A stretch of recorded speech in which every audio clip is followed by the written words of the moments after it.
That's number one. So suspend. Suspend, let it go into a certain compartment. Number two, and very important, suspend or eliminate for the next 40 minutes, 30, 40 minutes, the idea of higher and lower, the idea of better or worse, the idea of closer or farther. Suspend that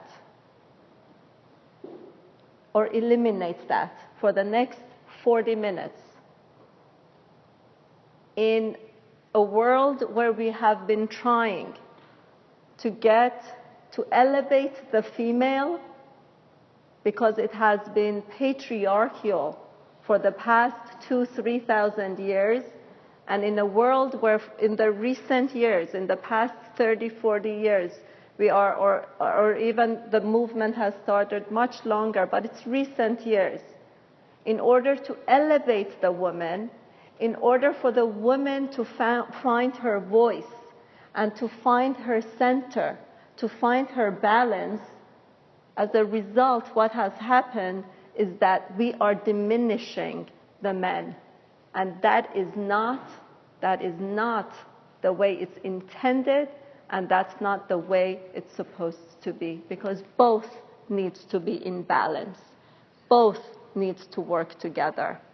There is no higher, there is no lower. It's both. It's two different energies. So the universe is created with much wisdom. And it's the wisdom of Hashem. And within this universe, there are many dimensions and there are many energies, there are many aspects that are at work. One of the energies that come to be in a physical form, the way that you see it, is the feminine energy. There are two energies at work, simultaneously working with each other at all times.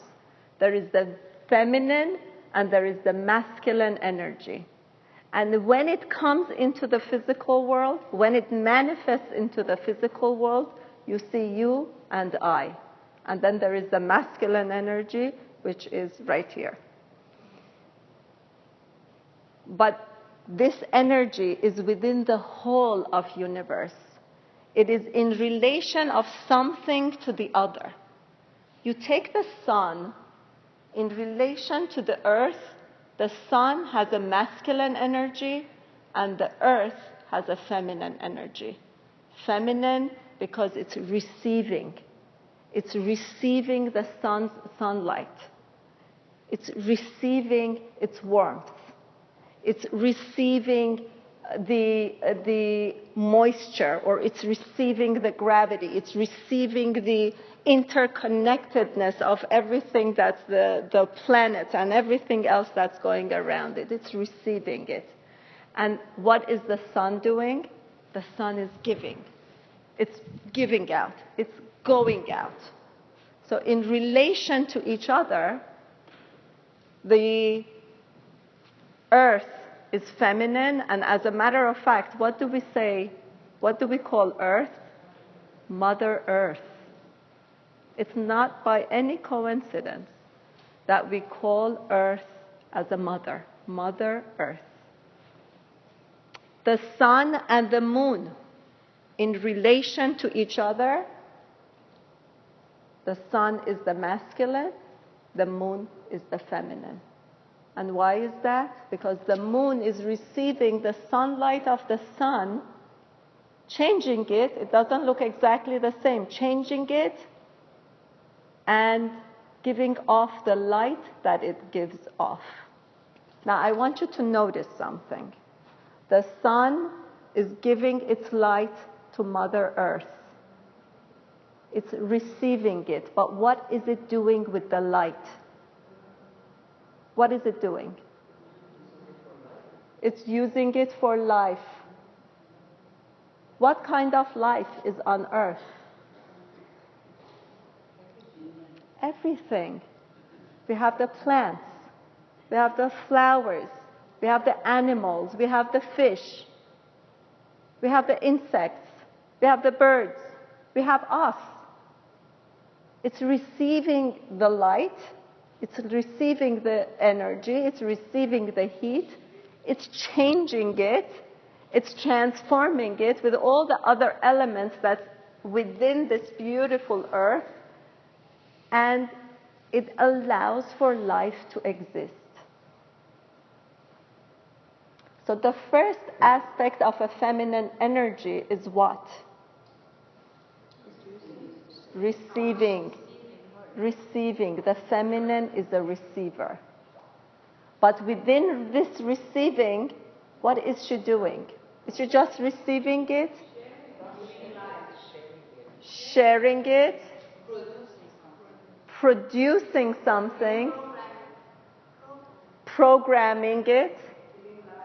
Giving life?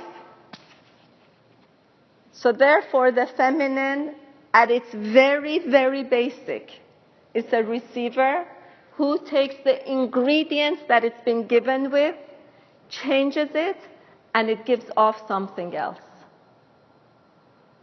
And it looks greater than all the parts that it started with. It's greater. It's greater than any part that it started with. But it does depend on the masculine energy to receive. All of us have this masculine, feminine energies within us. Sometimes we go back and forth with these masculine, feminine energies. Of course, as females, there is more of the feminine energy within us.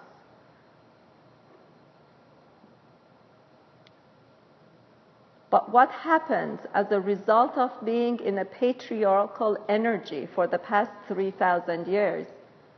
We are not sure of where my energy stands, where my balance stands, where my voice stands.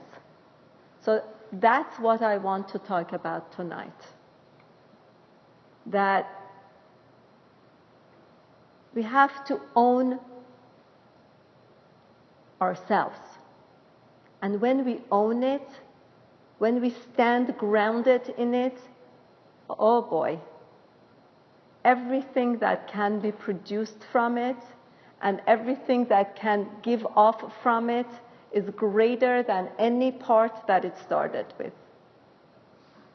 It's greater than any ingredient that it started with. The feminine has a womb. There is a womb. The womb is the voice of the feminine. The womb is right here in the center, is the center of the feminine. If we forget to work with our womb, if we forget our womb, we are completely off balance. And it doesn't matter if we are 30, where we are fertile, we are physically fertile, and it doesn't matter if we are 70, where we are spiritually, emotionally, mentally fertile. We are always fertile. Always. Don't be fooled by the idea that after age 40, 50, whenever the menopause is, you are losing your femininity. If anything, there is a whole system that works in here. Do you think that there is any flaw in God's system? Absolutely not. Absolutely not.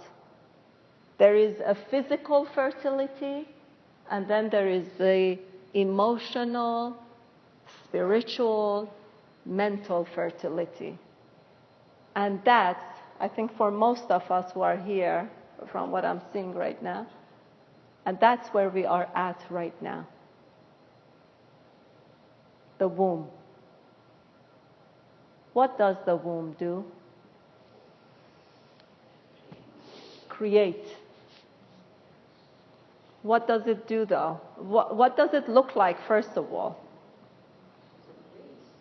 It's a place. For initiation of something to grow. Is there a lot of light in there? It's a dark place. It has potential. It's empty. First of all, it's empty. Right? It's empty. It has a bed.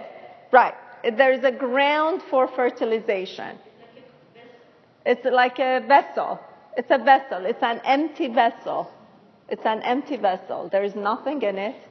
It's dark, first of all. There is no sun shining light on it. The light is on.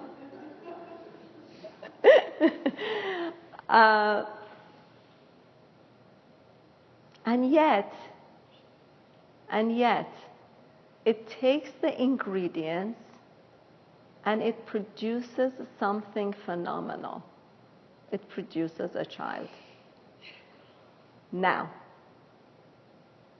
that we are not physically fertile, we have to think to ourselves, what am I creating? What are the ingredients of my life right now, at this moment? Not what can I get later, not what if this and this happened I should have had, not that I deserve this and this. The ingredients of my life right now, the way I look like right now, the age I am in right now. What am I creating? Our vitality, our longevity comes through this creation, comes through the womb. And it's the feminine. It's the feminine that is able to take every single aspect of their life, whether it's dark, whether it's unwanted, whether it's, you name it. It can take it, mold it, create something out of it. So that is number one. What am I creating? If we are not creating, we are dying. What am I creating? And that's why sometimes we feel stagnant. We feel we are not moving. We feel blah. It's because we are not being totally within ourselves. We are not utilizing ourselves. And that's just a message from our own body, from our own psyche saying, get moving. Do something, anything, doesn't matter. Doesn't matter what you do, just do anything, get moving, start creating. You don't need to create a painting, and we don't need to create musical instruments, although we have beautiful voices right here and poets, and that's a gift. But not all of us have those gifts, and that's okay too. Each and every single person has ingredients. And you can create with whatever you're given, you can create. So that's number one. Number two. There is Hashem's name. There is Hashem's ultimate name, Yud Kei Vav Kei. And in this name, the first letter is a masculine, the second letter, K, is a feminine, the third letter is a masculine, the fourth letter, K, again, is a feminine. It is this interplay of masculine and feminine. They have to work together. We must, it is up to us, we must dismantle hierarchy. Whether it's a patriarchal hierarchy or a matriarchal hierarchy. There is no hierarchy. It works together. It's different energies, but both just as important. Just as important. This first letter of the Yud K is associated with the feminine Bina, which is it's called understanding, Bina. What is understanding? It's discernment. To be able to discern. To be able to take all the flashes of information that are coming at us, sift, take out what's needed, or take in what's needed, take out what's not needed, and then form something beautiful together.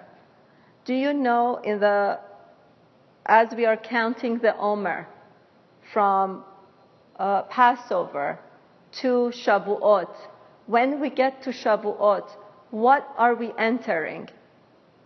We are entering 50th gate of understanding, which is Bina. Which is Bina. It's already within us,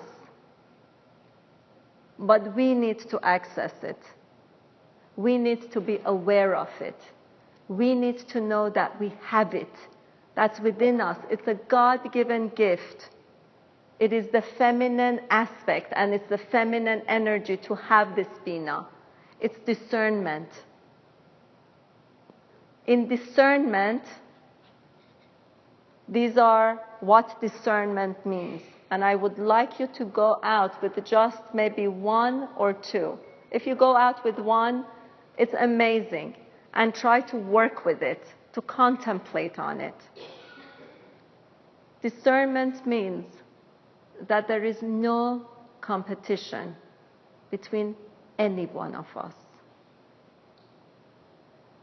It means that there is only cooperation. Only. Discernment means that there is no comparison between any one of us. We have been given the ingredients that we have been given by His infinite wisdom. We might not understand it, but having the faith to know that we have been given in our lives, wherever we are at, with His infinite wisdom, we have been given everything that we need in our life to be and to become the best of who we can become.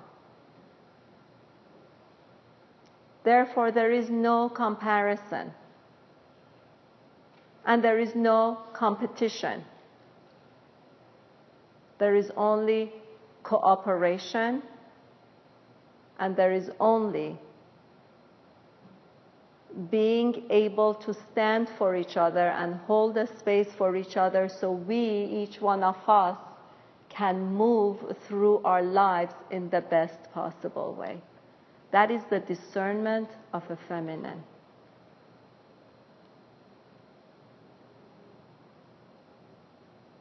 Next. The last hay. There is a lot more that I can talk about, but I would like to concentrate on these two. The last hay is called Malchut. Malchut is kingship, and yet is a feminine aspect. There are two of our prophets and of our kings, of our mothers. There are two who are connected to this idea of Malchut. One is King David, who is the King of Kings, and then the other one is Rachel Imeinu. Rachel, our mother Rachel.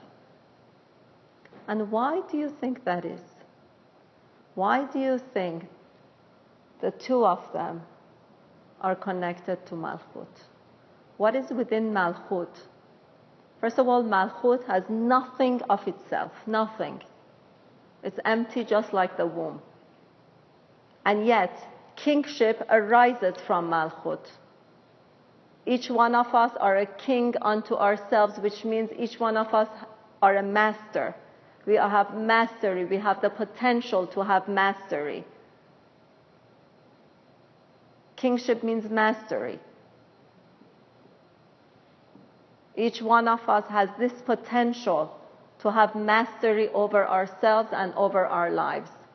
Why is it that Rachel Imenu and King David are both connected to this Malchut and this letter He? What do they have in common? Empathy. Empathy.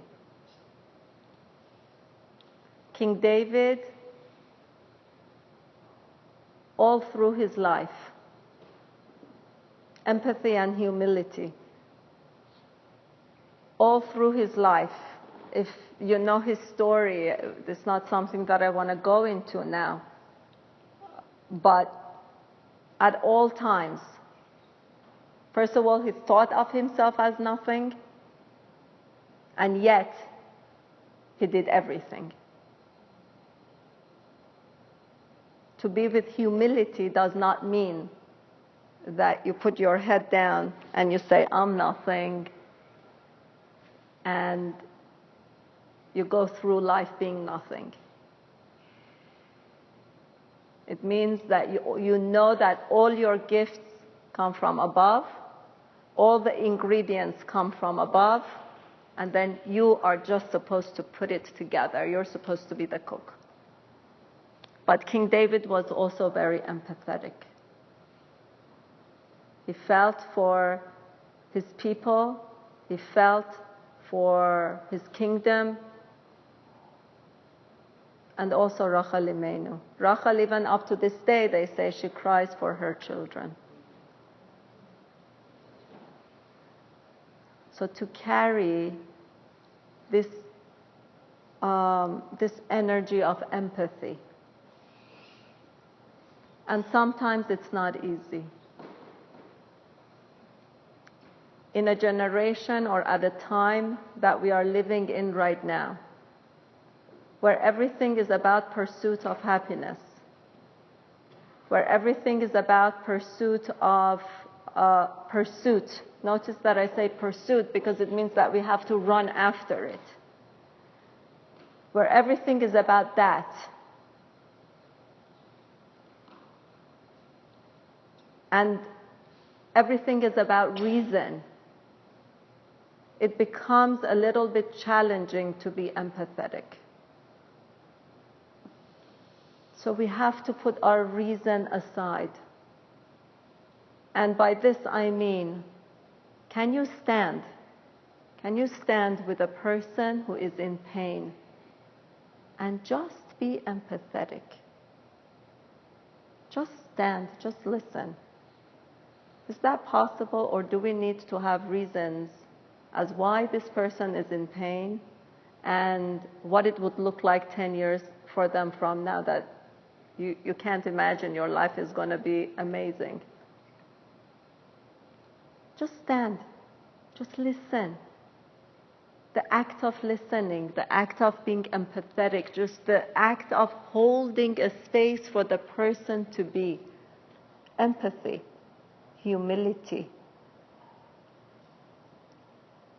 But also the womb, and all of this has to do with the womb. The womb is a place of empathy. The womb in Hebrew is called rechem. It comes from rachamim, which is compassion. If we lose our compassion, we have lost our center.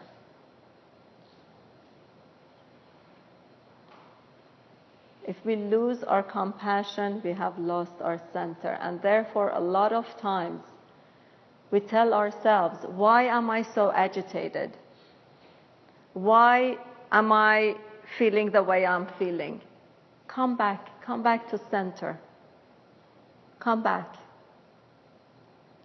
to the womb. And ask, what do I need to be creating right now that I'm not creating? Am I being compassionate enough? Am I being compassionate enough to myself? To myself.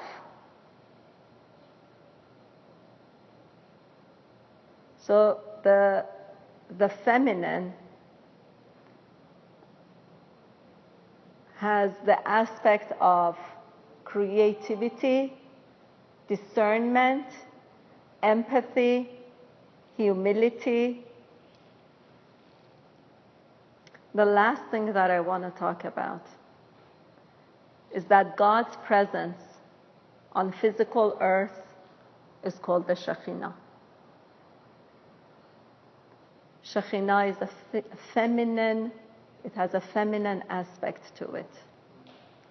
Because it is the Shekhinah that resides on the physical earth, that has the interaction with physicality.